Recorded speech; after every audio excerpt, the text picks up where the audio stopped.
anything you're thinking of doing, which you know intrinsically is wrong, in a couple years, there's going to be a real legal reason that you shouldn't do it. Point and case example is coercion. Time is money, so spend yours listening to me talk about things that are important to me and my people. Time is money. Hello and welcome to another Minisode with me, Maya, your podcast host. If you're new here, I do series with one topic which goes into detail about something, and there's one expert guest for the entire topic. And then I started doing these minisodes. Now, the minisodes are just a little mini episode where I talk about something that's on my mind, something that's happened quite recently, something that is irritating me.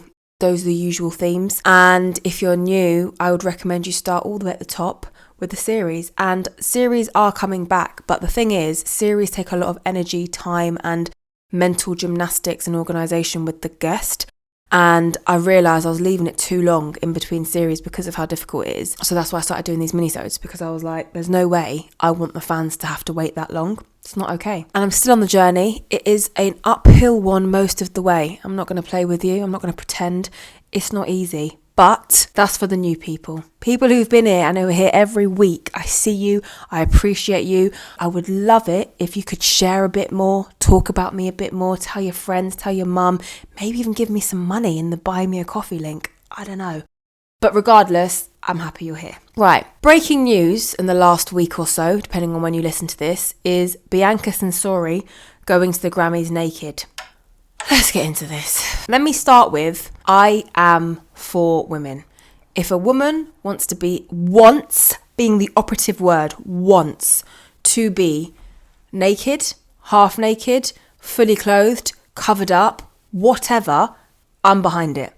Where I stop being behind it is when she doesn't want, and that's very hard to prove because a woman can say she wants all day long. People in the most abusive relationships or situationships will say, I want this, and anyone can see you don't want this. But I'm talking about a situation where you might have to think a little bit harder and dig between the lines a little bit to see, actually, this isn't this person's choice. This is what she's being made to do. And I believe Bianca Censori going to the Grammys basically naked is not what she wants to do. And it's not the first time she's had to be basically naked whilst at the side of Ye. And this is a cause for concern. Obviously, they've done lots of reaction videos of people showing my mum what Bianca wore, showing my friend, showing my this.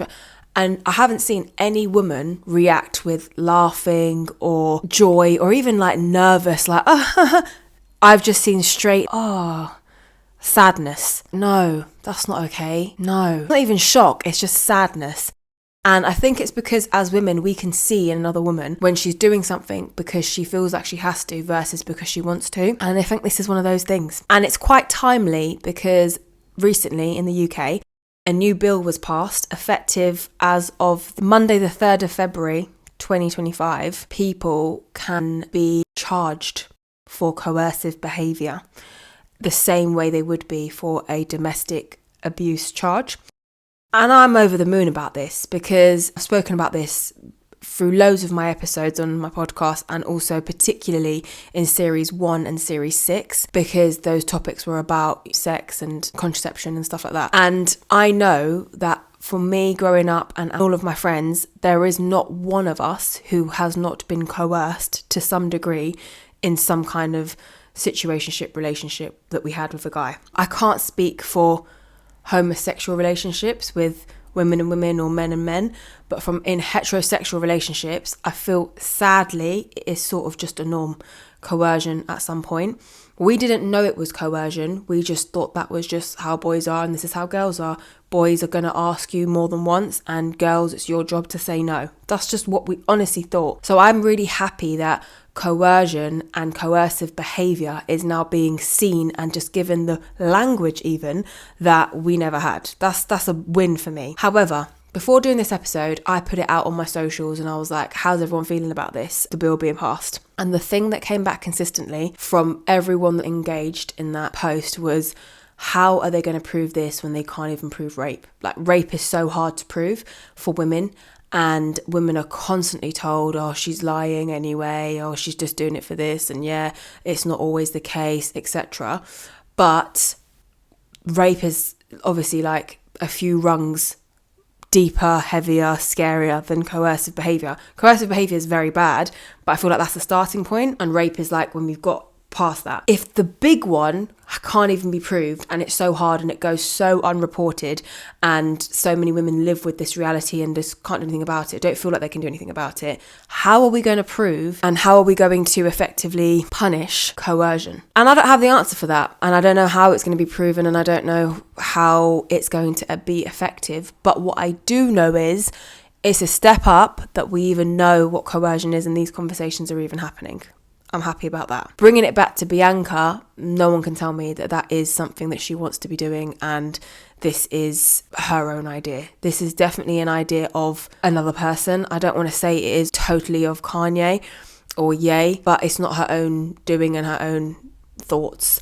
So that is sad and that is scary. But what's more chilling is how there's not been any outrage about it. I don't consume social media or news or any of my stuff from places which are against my views, and like, obviously I see stuff which I don't agree with, don't get me wrong, I can't live in a bubble, but I don't purposely engage with and follow and consume that of people that I know we have wildly different views, because I just know I'm going to get stressed out and I'm just going to get pissed off and triggered, so I don't. So the things that I've seen have all been women speaking out about this and saying what I'm saying, but it's shocking that on a national scale, it's not being looked into more. Is this woman okay? Is she safe? It feels like there's a few more Grammys before someone says Bianca found dead, or Bianca struggling with blah blah blah, has been for years. Why are we being blind to it at this point? Let's switch our brains on and act now so we can try and help this person, and not just be there in the aftermath and be talking about it like it's such an out of the blue thing. So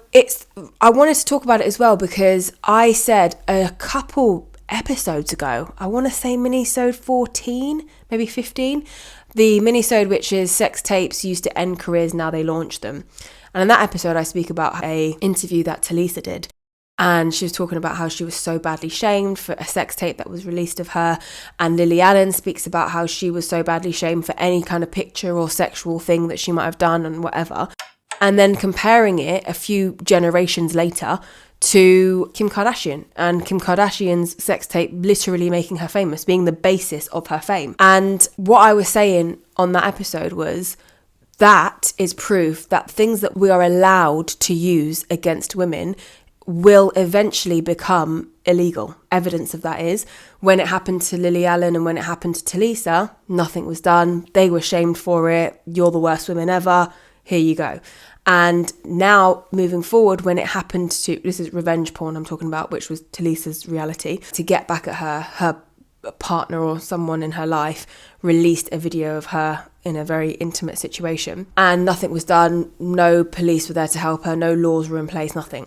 But when it happened to a reality TV star recently in the UK, she managed to file a lawsuit. She managed to get something done, and there are laws now which protect women from these situations. So when we do things which we deep down intrinsically know is wrong, like we all know it's wrong to be cruel to a woman for something that's happened to her.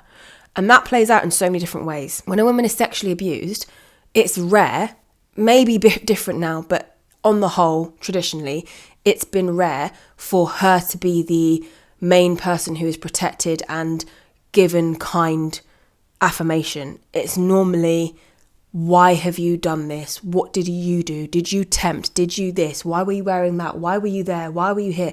All of the questioning goes on her. There's very little that goes on the man.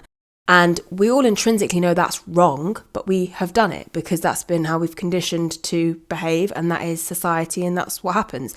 And I'm now saying we have enough proof and evidence in a short amount of time, really, across 20 years maybe, where we can see when you do things which are wrong and you know it's wrong, there will soon, in the next few years, be legal repercussions that you're now going to have to sit with because you did that at the time. Men, look back now and they see the narrative of what coercion is and what sexual assault is and what rape is, all of these things, now that there's more information on it, they definitely sit there and think, okay, I know I've done that. 100% I've done that. 100% I've coerced a girl before and I have pressured her into doing something she didn't want to do. I know I've done that. Save yourself that guilt, that pain, that embarrassment, that shame, and just don't do it in the first place. Be safe in the knowledge that anything you're thinking of doing, which you know intrinsically is wrong, in a couple years, there's going to be a real legal reason that you shouldn't do it. Point and case example is coercion. I said this on the episode, so that's why I'm so happy I said it on an episode. I said in a few years, coercion is going to be illegal. Little did I know, later this year, I don't want to say it's totally illegal, but it is getting close to being, which is great. Yes, all of the fine-tuning isn't ironed out yet. We don't know how we're going to prove it. We don't know if coercion is asking twice or asking more than once, or if it's actually manipulating and making a person feel like they have no other choice. We need to clear that up, obviously. But like I said, I'm not hiding away from the fact that we have the word coercion. We have words like coercive control. These are out there in a mainstream way. You can access information about this. It makes me feel good that younger women will know this, because I didn't know it and my friends didn't know it. So you're already in a more privileged position from that perspective. And then back to the coercive side of things. I haven't heard this, but if anybody comes and says, it's usually on TikTok that they do this, she wants to do that, it's her choice at the end of the day. It's usually men as well who love to say this. I would like to challenge men when they're in situations that they don't feel comfortable in, such as work calls, or when your order is wrong and you don't have the confidence to go and sort it out. You know that you feel backed into a corner. That's a small example, but you feel backed into a corner in certain situations, and you know that feeling. So why do I need to explain to you what coercion is? Because that backed into a corner feeling is that 1% of what coercion is. Coercion is when you feel like if you don't do something, you could potentially be in danger. Someone else's feelings of disappointment and upset is being projected onto you. You're being pressured. It's a form of peer pressure, but from one person, and usually with really bad outcomes. So a lot of women will just give into the coercion because sadly in many cases it is just a safer option. You weigh it up and you're like, right, he's asked me to do this, I've said no. He's asked me again, I've said no, and now he's doing it. So am I going to fight, or am I going to just take this, because actually if I fight it may get worse and I may not even end up alive out of this. At least if I just take this, I can get on with my day and tell myself, actually, this wasn't that bad. That's the reality that has gone through basically every woman I know's head. So yeah, we started with Bianca and we ended with all women. I hope that Bianca is safe and she's getting the support she needs. It's hard to feel as sorry for someone married to a billionaire than it is for a peer. However, she is a woman at the end of the day, and she's going to have to look back on this, and pictures and videos live a lifetime. It's not just that pictures and videos live a lifetime and she's naked in them. It's that every time she sees them, she will look at that and she'll see herself and she'll go straight back to how she was feeling in that moment. So I just think it's really wrong and scary. And again, shocking, there's no conversation about it. It's just totally silent. But then how can I expect there to be conversation about it when we are literally under the power of a president who is a known sex offender? I'm being silly. I'm asking for way too much, clearly. I think we'll end it there. Thought provocation, as always. I'm always trying to get the brains ticking and thinking and starting these conversations. And also, I hope that this is like a medium by which people who don't feel confident having these conversations can use this and send it to someone and be like, not even say anything, just send it to them and let them come up with their own conclusions. And that's the best compliment I get when people do actually give me feedback or message me or just give me encouragement, which I love. They always say, that episode started this big conversation between me and blah, blah, blah. And it's such a nice feeling because that is exactly what I wanted to do here. I wanted to start a conversation and I wanted everyone to be a bit more informed. And I think I'm doing it. I do. Let me know how you're finding things. Give me any topics that you think I should be talking about. TikTok and Instagram, you're going to get more. Just follow on there, subscribe. Also YouTube. I do YouTube now as well because I'm so desperate to get it out there. Get on YouTube, subscribe, tell your friends. Have a great week, and I will see you on the next episode. Bye.